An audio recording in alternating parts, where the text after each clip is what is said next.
Hi, my name is Matthew Bellisario. Thanks for coming back by the BellisarioSonic YouTube channel from the heart of the Deep South on the outskirts of Birmingham, Alabama, where we talk about music, records, do record reviews, interviews, and much more. I hope you guys enjoyed the last interview with David Preston, a wonderful guitar player out of London. This fantastic record is worth checking out. I did a full review on this. His Volume 2 is now out, also very good. I hope you're enjoying these. I have more interviews coming up.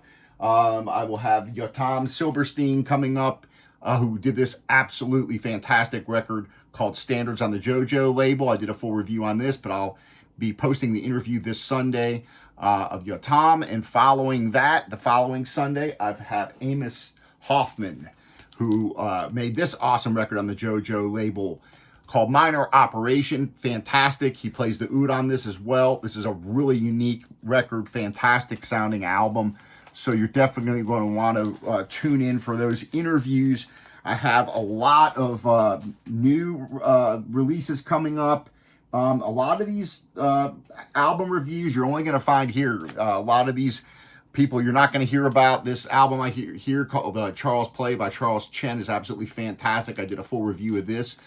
You jazz fans are going to love these albums that I'm reviewing. I think they're very good, and I love to play them for you and hopefully give these working musicians more exposure. So stay tuned for more of those. Today, however, we are going back in time, and we're going to take a look at this album on a Blue Note, an archival release called Revival Live at Pookies, Elvin Jones. This one's been sitting here now for a few weeks. I've been meaning to get to it, so today is the day. I'm going to be opening this up, a 3 LP set, never before released. Live recording of the Elvin Jones Quartet.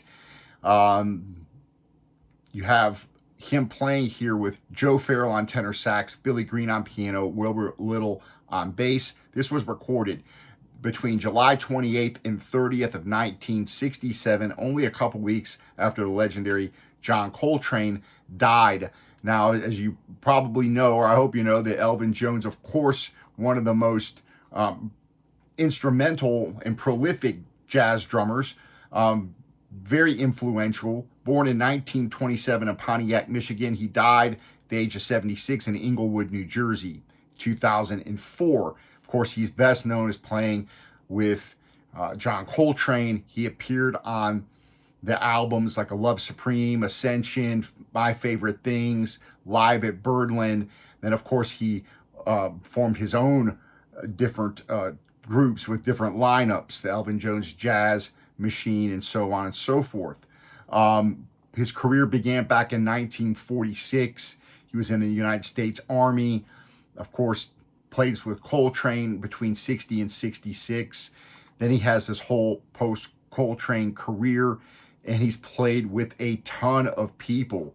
If you go and look at his discography, it's immense. There's like over 50 releases as a leader and co-leader, and countless as a sideman. I mean, he's on everybody. He played with Miles Davis, J.J. Johnson, Kenny Burrell, Tommy Flanagan, Sonny Rollins, Pepper Adams. I mean, I'm just pulling names off the list here. Curtis Fuller, Gil Evans, Tommy Flanagan, Freddie Hubbard, McCoy Tyner, Wayne Shorter, Grant Greene. The list goes on and on and on. So not much needs to be said about him. He's a legend, and this is a unique album here. It was on my list, and when Amazon had that big sale a few weeks back, I went ahead and picked this up. So we're going to open this up. We're going to listen to some tunes off of all three records. So grab your beverage and prepare yourself as I drop the needle on these and we have a listen. All right, so let me go ahead and open them up. We'll take a look at the records. Again, 3 LPs. It's on the Blue Note label. Executive producers Don Was. Co-produced by Zev Feldman and Ashley Kahn. So those guys had a hand in this as well.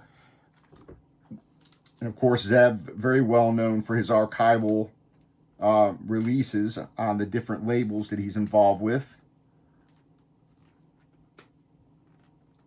And he just does such a great job with all those different releases, the Bill Evans releases, so many different ones.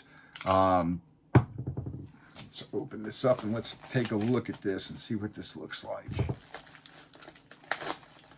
So again, a 3 LP set. This is made in Germany. I already pulled the hype sticker off. I'll give you guys a first look, as I always do, at the gatefold. Triple gatefold.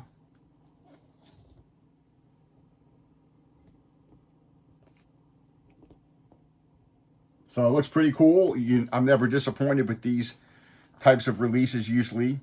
This is kind of different for Blue Note in a sense. I mean, they've done some of these kind of releases before, the Art Blakey and different ones like that. But all right, let's see what we got. First of all, let's pull out the record and the booklet. So these are in anti-static sleeves. So that's nice. You do have a nice booklet in here, which I will show you as we're listening to the music. I kind of like to do that so you don't have to sit here and stare at me, bobbing my head the whole time. I feel bad for you guys sometimes. So I'm kind of like a DJ on this channel a lot because I play the records for you. But I hope that it gives you a different perspective. I play all these records through the same system, which is just a mid-fi system, I call it. It's a Fluence RT85 with the Ortofon Blue cartridge. It goes to a Shipmoney preamp into my Yamaha HS8 speakers. So pretty decent system for, just general listening. I think that a system hopefully most people can afford. And I listen to all the records at the same volume. And it gives me I think it gives me a pretty good listening experience, and also it allows me to hear all the records with the exact same setup. And again, something that I think everybody can most people could probably afford. So it's not a cheap system, but at the same time, it's certainly not a hi-fi system. So, all right, so here we are. I wiped it up with some distilled water. We got side one. I'm going to talk a little bit about this. Again, Elvin Jones on drums, Joe Farrell, tenor sax, flute, Billy Greene piano, Larry Young piano on Gingerbread Boy, and then you've got Wilbur Little playing bass. This was recorded at Pookies Club, which I think was in New York, between 28th and the 30th. All right, so let's have a listen. We're going to listen to side one, Kiko's Birthday March, just 21 minutes long. I'm probably not going to play the entire side. I'm just going to start off and let it play. We'll listen to some of it, then I'll flip it over, and then I'll let you guys hear something off of all three records. So strap in, get your seatbelts on, get your drinks. Appreciate you guys hanging out with me, listening to this music. Maybe this is something you want to add to your collection.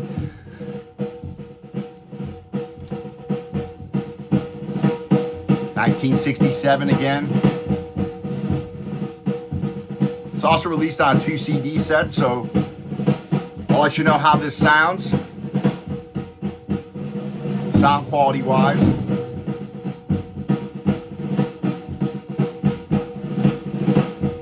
Take a look at the booklet together as well.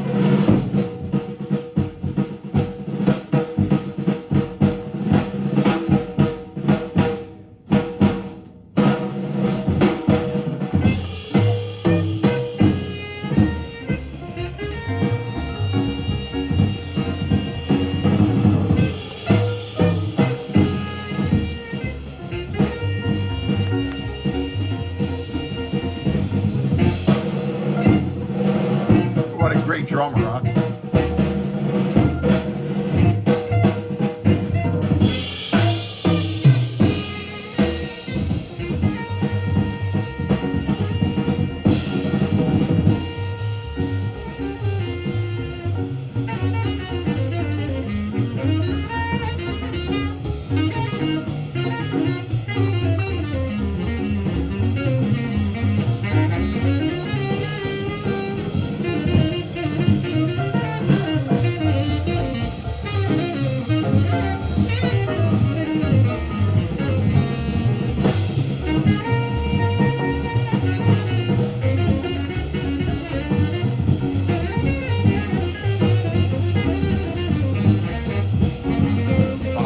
write-ups in here.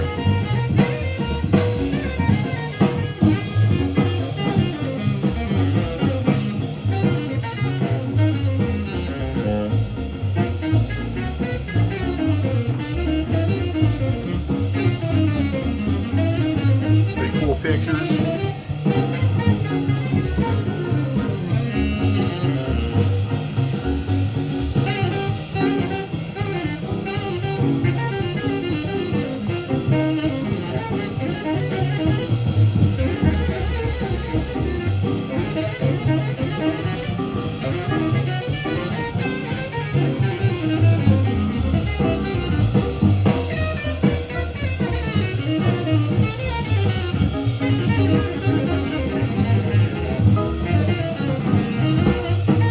Pretty nice booklet.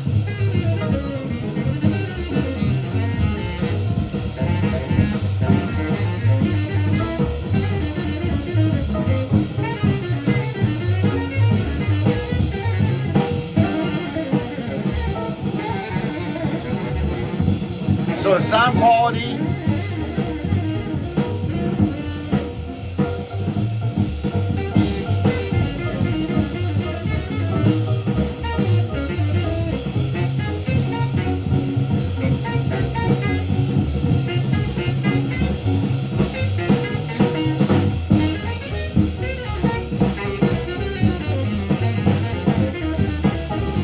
so for sound quality, I would say it's, you know, it's pretty good for this kind of a recording. It's the kind of unearthed live recording. Certainly not the most warm or most depth, most resonant recording I've ever heard, live recording.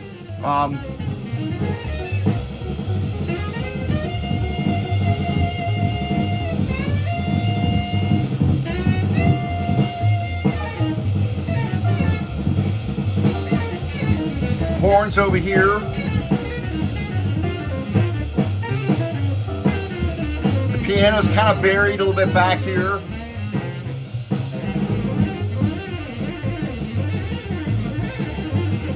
Saxophone's awesome, man. Joe Farrell.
So the drums sound okay, you know. Again, this is an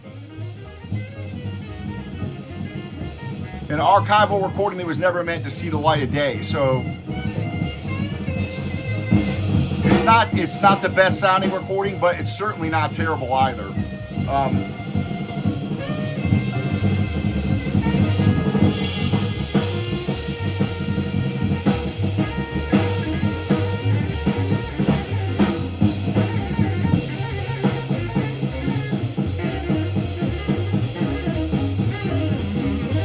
So what I'm going to do, I'm going to let a little bit more of this play and I'm going to flip it over. There's your song list. Some pretty long tunes.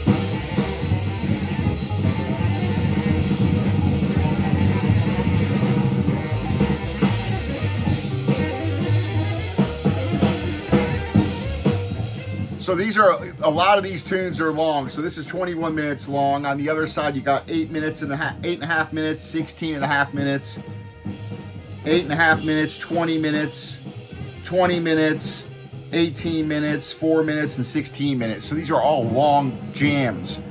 And again, very intense playing. If you're like me and you like live recordings, to me, something like this, I'm not is concerned with the sound quality. I'm not expecting an audiophile listen on this. I'm expecting an engaging live performance that's going to be a rare opportunity to go back in time and listen to this. And that's what's so cool about these kind of recordings. They were really unearthed, you know, makes them a little bit different than, you know, reissues where they're taking original master tapes and they're going back to them. Here they're finding these on tapes, but they're never meant to be released to the public, or, you know, people didn't even know they existed. So from that perspective, I think it's wonderful, and I love these kind of releases. So to me here, the music is what you're really focusing on, the intensity in these players. Going back to this Pookies pub, which I guess wasn't around very long. So again, the piano sounds a little buried in the back. You know, who knows how they recorded this? It may have been something off the cuff they recorded. I'm gonna have to go in and read these liner notes, and it's gonna explain how this whole project came about and all that good stuff. So I'm gonna go ahead and bring this down, flip it over. We're gonna listen to a song off the other side. I'm digging it. I love these kind of recordings. I was always the kid or the guy that had the cassette tape, bootleg tape, and I would listen to those. You know, of my favorite bands. You know, I'd have my Bob Dylan bootleg cassette or CD, and different bands that were my favorite, and I would be listening to bootleg concerts when people would be telling me, man, what do you listen to that for? It doesn't have as good of a sound quality as the studio recording. I'm like, yeah, but this is live, man. These guys are playing live. This is what it's all about. So for me, now this was recorded over 3 nights. Again, you got nice triple gatefold.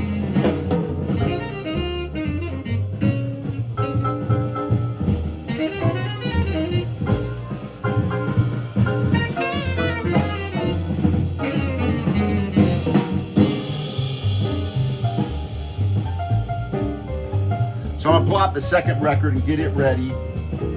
Again, nice booklet. I'm gonna have to dive into this and have a read, learn more about this, how they got these recordings, all that good stuff. And I think there's a video I watched on this back when this first came out. I think Feldman did a release video on this, so I'll have to go back and listen to that as well.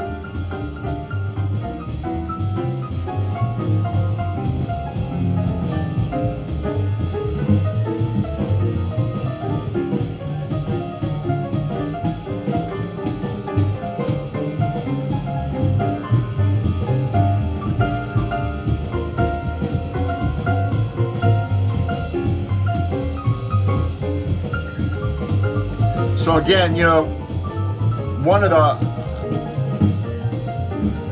for me, thinking about a release like this, one of the things, you know, that when they put something like this out or think about putting something like this out, you have to weigh the pros and cons. So you got this really rare recording by these spectacular players. It's never been released before, but yet the recording might not be in the best shape, or it might not be the best recording.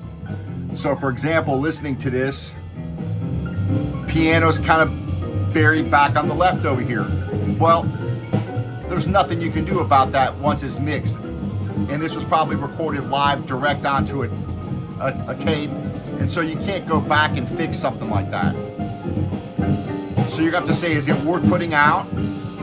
Is it worth having on vinyl? That's a good question.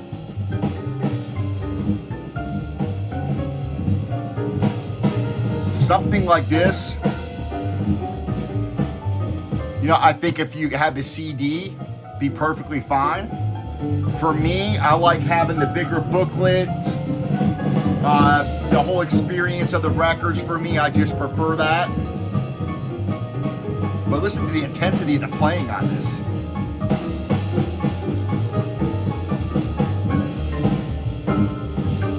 Even the piano playing, awesome.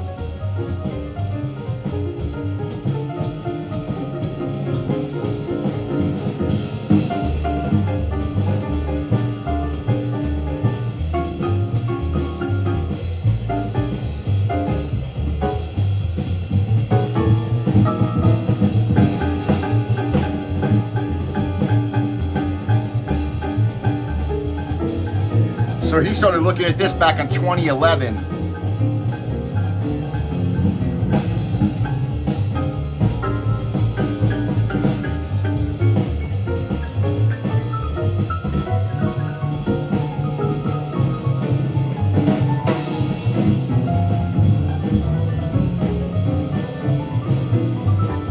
So it took him a long time to find a way to put this out.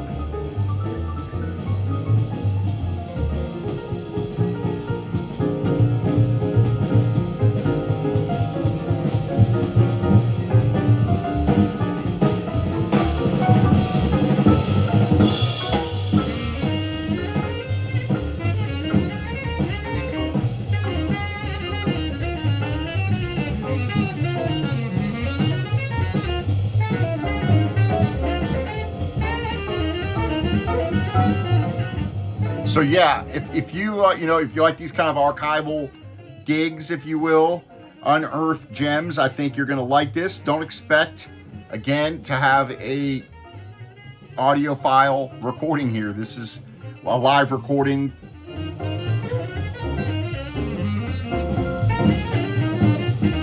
The playing on this so far has been phenomenal. Listen to the horns, the saxophone here.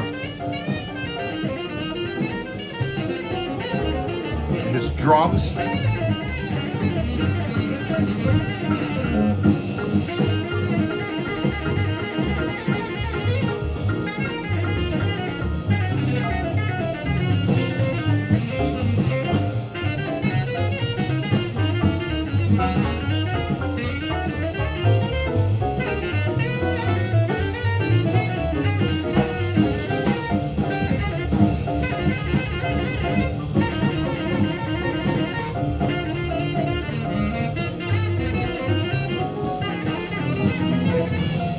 Yeah, so plenty of stuff in this book. Statement from the family here.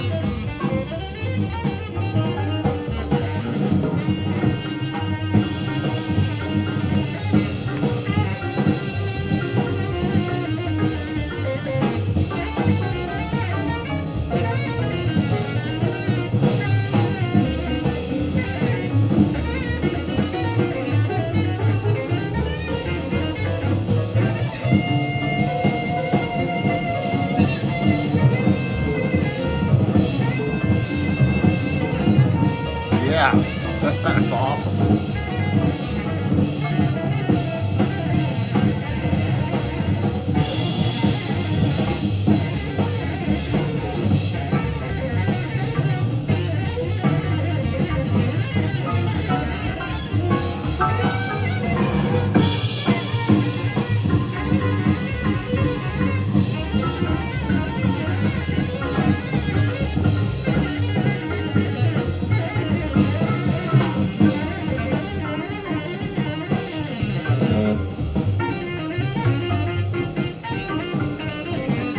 Yeah, really intense.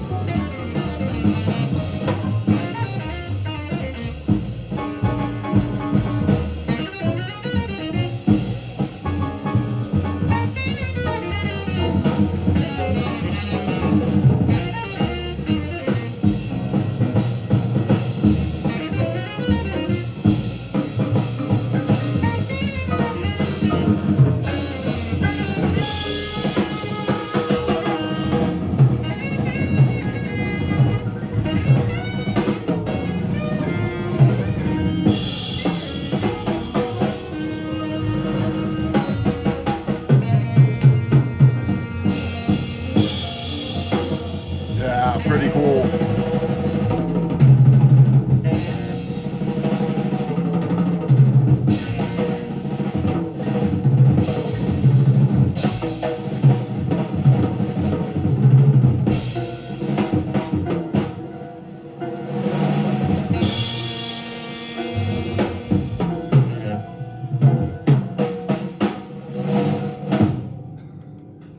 That's awesome. Cool. So I'm going to put on the second record. Yeah, this is just cool stuff, man. I mean, this is just like going back in time, standing there at the back of the club, just like these guys jamming. I mean, this is really cool stuff. So Yeah, I'm really glad that these guys are putting out stuff like this. In a lot of ways, you know, these are just really special recordings because, again, nobody would have ever, you know, heard these if it wasn't for these guys, you know, people pulling these out and finding these recordings, and then somebody who actually put in the money to, you know, try to go in and fix the recordings and make them sound better and all that stuff. Take the time to put together all the notes and get everybody's permission and all that stuff. It's a lot of work that goes into these types of recordings. So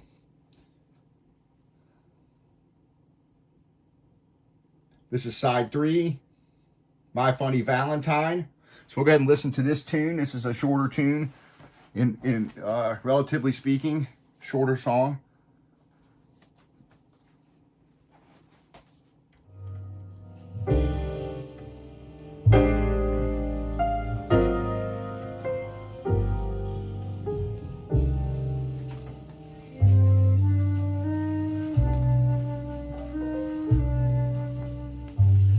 So a ballad here. So far the pressings have been decent. I mean, no real issues or anything. I just wipe them off with distilled water, and most of the time it's fine. Every once in a while I have to go back and wipe them off again, but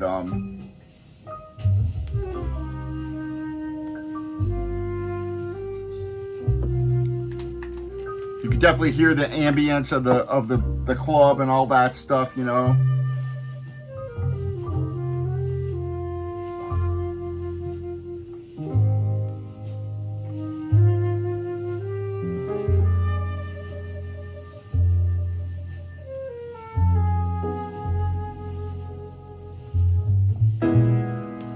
And actually, the way, when you're listening to this ballad here, it's actually a more balanced recording because everybody's playing softer and you can hear the piano better with this right now. So when everybody's really hitting it hard, the piano is definitely kind of buried, unfortunately. But again, to me, that's a trade-off worth making to have this recording. So this has got like a little slight warp to it, the second record.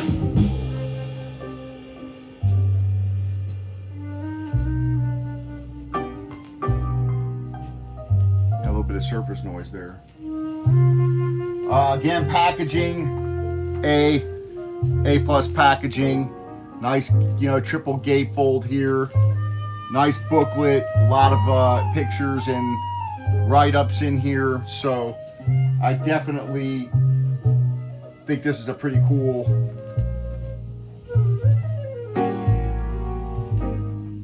So this is side 3 here. I'm going to let a little bit of this play. I'm going to flip it over and we'll get a listen of On the Trail, a little bit of that.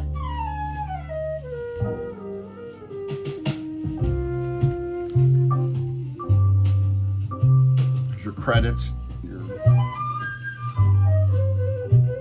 you can read it.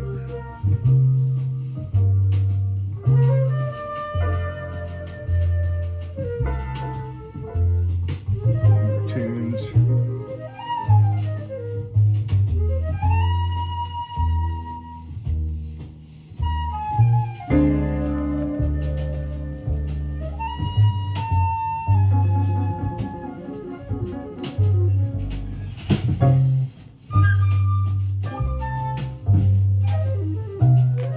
This is your hype sticker, which I'll stick on the new outer sleeve.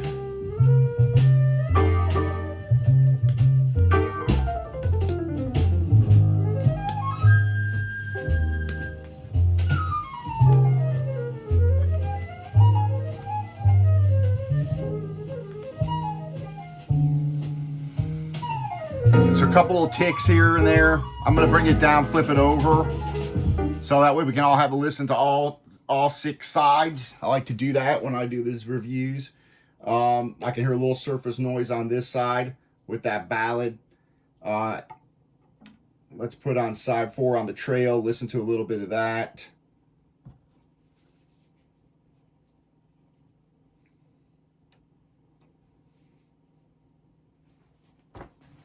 Okay.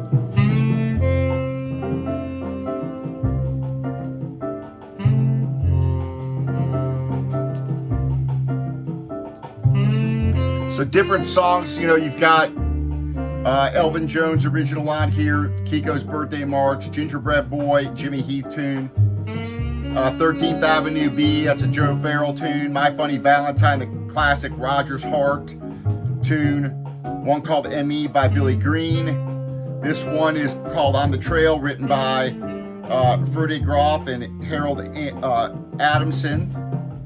Softly as in the Morning Sunrise, of course, that's a Hammerstein tune. Raunchy Rita is a Frank Foster song, and then Oleo is a Sonny Rollins tune. So a mixture of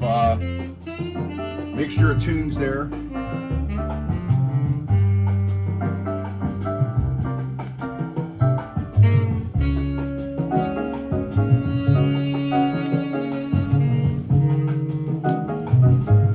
So I'm gonna wipe off the last album, the last record of the set,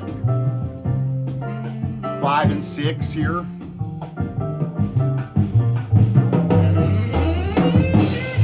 We'll have a listen to it.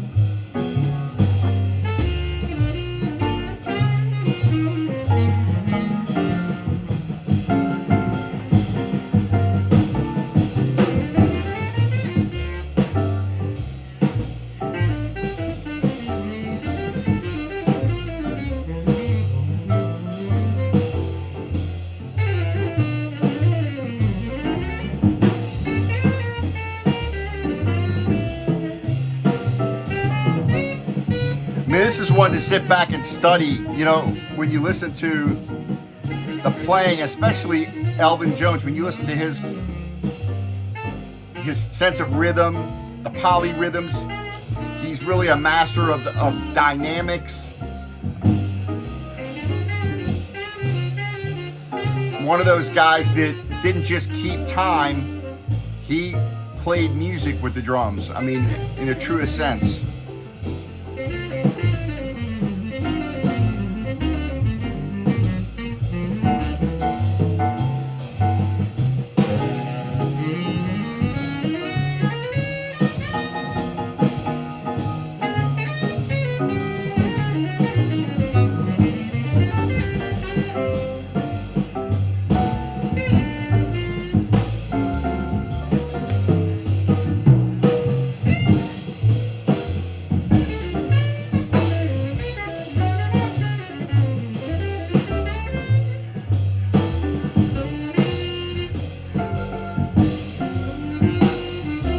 You hear the players bantering back and forth as they're playing.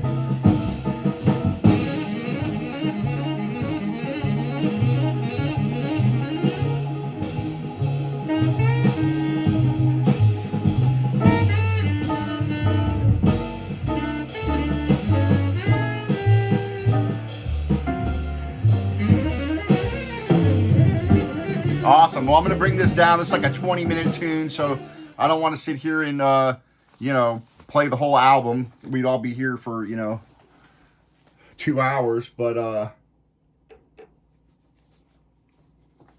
going to put on something from side 5 and side 6, and we'll close out the video And again, I appreciate you guys hanging out and subscribing, and a lot of new jazz reviews coming up, a lot of new releases by working artists, which I really love to do on this channel. A lot of music you're going to hear on this channel that you're not going to hear other places, or you're not going to learn about in other places. So please subscribe to the channel, because you're going to learn about a lot of different records that you probably won't learn about anywhere else.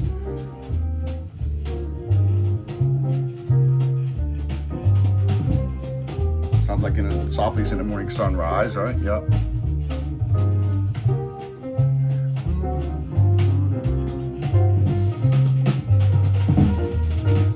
The drums.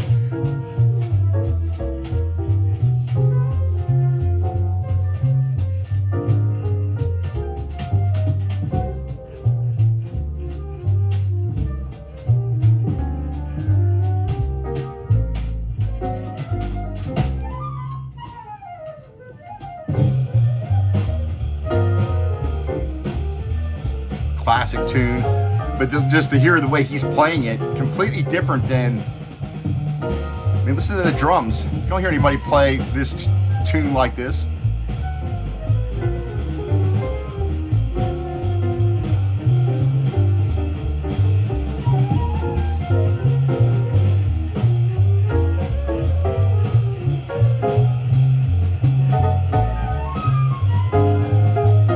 Record here's flat. The first one was flat. Second one had a little warp to it.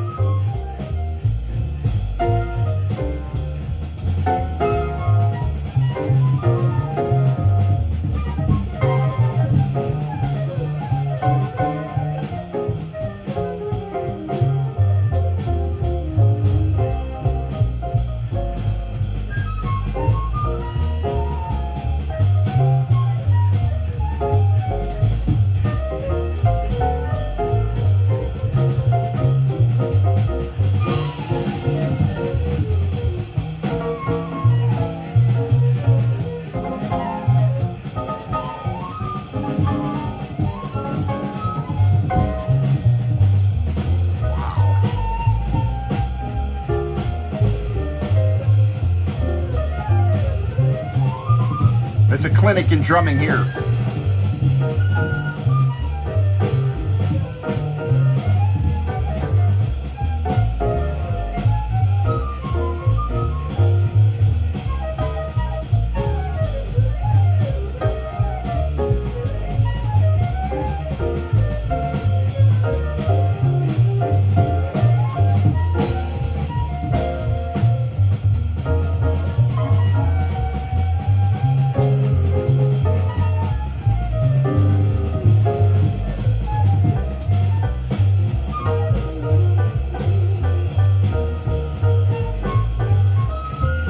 I got all kinds of stuff coming up for you guys.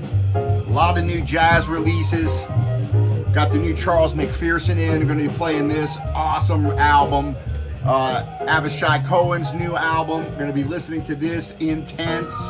I've got Art Blakey reissue we're going to listen to together. Really excited about that. Peter Bernstein's coming up very soon. His new release. Awesome. Mickey Yamanaka, her new one coming out. We're going to be listening to a lot of good stuff together, so please subscribe. You're going to dig these if you're like jazz. This is awesome.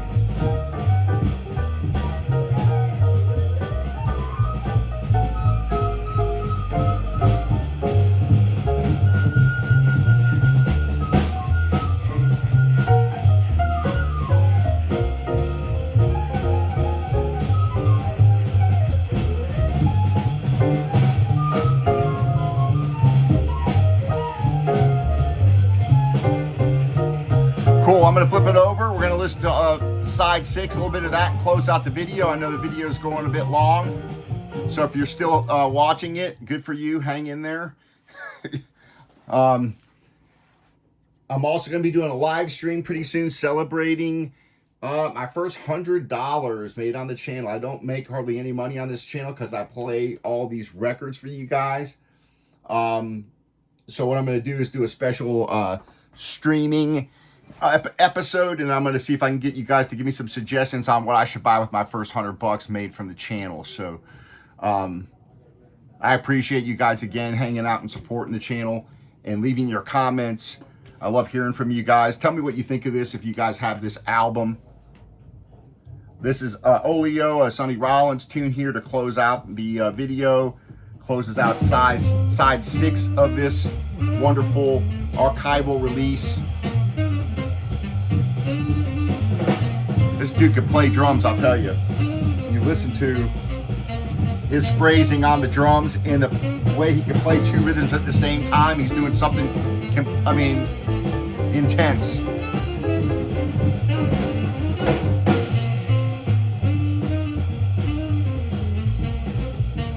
So definitely a pretty cool release. I think worth adding to your collection, if not with vinyl, definitely with the CD. Again, I like the bigger booklet. I like the experience of sitting down, having the records. Does the sound quality demand a vinyl release? No, but the whole experience, I think, demands a vinyl release, if that makes sense. To where you can, I think there's something to be said for having the bigger booklet, the pictures, also breaking up some people complain about breaking up the experience by having to flip the records over. For me, not an issue. Gives me a chance to go fill my beverage back up and kick back and listen to another slab. So, all in all, I think a great archival release. I definitely recommend it.